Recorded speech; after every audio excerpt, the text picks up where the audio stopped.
এই সারাটা দিন জঙ্গলেই কাটাতে হলো, বুঝতে পারছো না তো? চলো তাহলে প্রথম থেকে শুরু করা যাক। Hello family, good morning. দিনের শুরুটা হয়েছিল ঠিক এইভাবে। ঘুম থেকে উঠে নিয়ে ড্রেসটা চেঞ্জ করে চলে এসেছি ছাদে। একটা আইবুড়ো ভাতের থালার কাজ কিছুটা বাকি আছে, ওটা করব বলে এসেছি। যখন আমি রং টং নিয়ে কাজ করি তখন আমার আলাদা কিছু ড্রেস থাকে, যেমন এই নাইটিটা, তার মধ্যেই একটা যেগুলো একটু নষ্ট নষ্ট হয়ে গেছে সেইগুলো দিয়ে পরে আমি রঙের কাজ করি, কারণ আমি রং প্রচণ্ড পরিমাণে গায়ে মেখে ফেলি, মানে তুলিটা মুছে নিই জামার মধ্যেই। এই জন্য এই ধরনের রিজেক্ট পোশাকগুলো পরা। তো ব্যাপারটা হচ্ছে, আগের দিন তো তোমাদেরকে দেখিয়েছিলাম বোধ হয় যে কিছুটা কাজ আমি করেই নিয়েছি, বাটিগুলো হয়ে গেছে। এই হচ্ছে থালাটা ছিল, প্লেটটা আজকে করতে হবে। এই যে দেখো, বলতে বলতে আমার কাজ প্রায় কমপ্লিট হয়ে গেছে। তোমরা যারা এটার ফুল ভিডিওটা দেখতে চাও তারা যাও, আমার শর্টসে আপলোড করা হয়ে গেছে অলরেডি, দেখে আসো।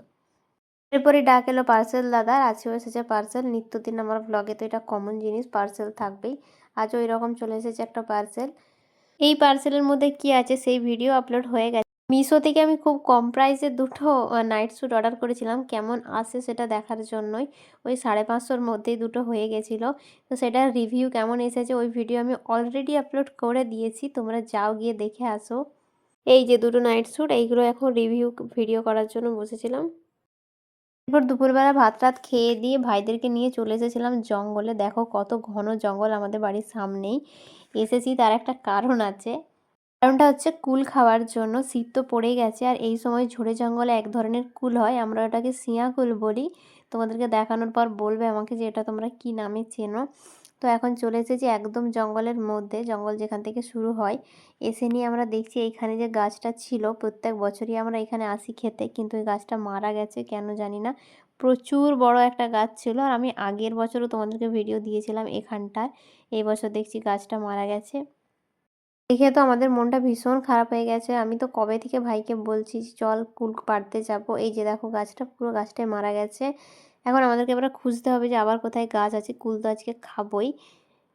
এই ঝোড়ে জঙ্গলের মধ্যে ধারে পিছে কোথাও আছে, তবে ভেতর দিকে বেশি যেতে আমার ভীষণই ভয় লাগছে, এখন জঙ্গল অনেকটাই ঘন হয়ে গেছে।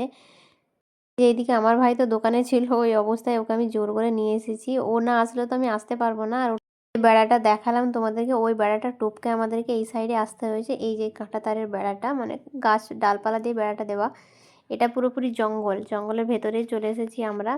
এই হচ্ছে গাছ।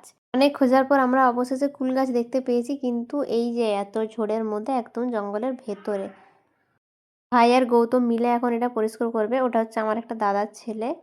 সামনেটা না পরিষ্কার করলে যে যাওয়া যাচ্ছিল না, তাই ওরা দুইজন মিলে সামনেটা পরিষ্কার করেছে। এবার এই ডালটাকে ভাঙবে। আর সমস্যা হচ্ছে এই কুলগুলো পাড়তে গেলে সমস্ত কুল ঝরেই পড়ে যায়, অর্ধেক পেকে গেছে, আর ছোট্ট ছোট্ট কুল হয়। তারপর অনেক কষ্টে এই ডালটা পেড়েছে। ভীষণ টেস্টি কুলগুলো, প্রচুর টক হয়। কারা কারা চেনো অবশ্যই আমাকে জানিও। এখনও সব কুল পাকেনি, অনেক কাঁচা আছে, আর পাকাগুলো ভীষণ টক। এদিকে রাত্রেবেলা এতটা আমার ভাগে হয়েছে ওদেরকে দেওয়ার পর, আমি মোটামুটি ব্ল্যাঙ্কেটের ভেতরে ঢুকে ঢুকে মায়ের কাছে লুকিয়ে এগুলো খাচ্ছি। চলো তাহলে আজকে ব্লগ এখানেই রাখি, টাটা।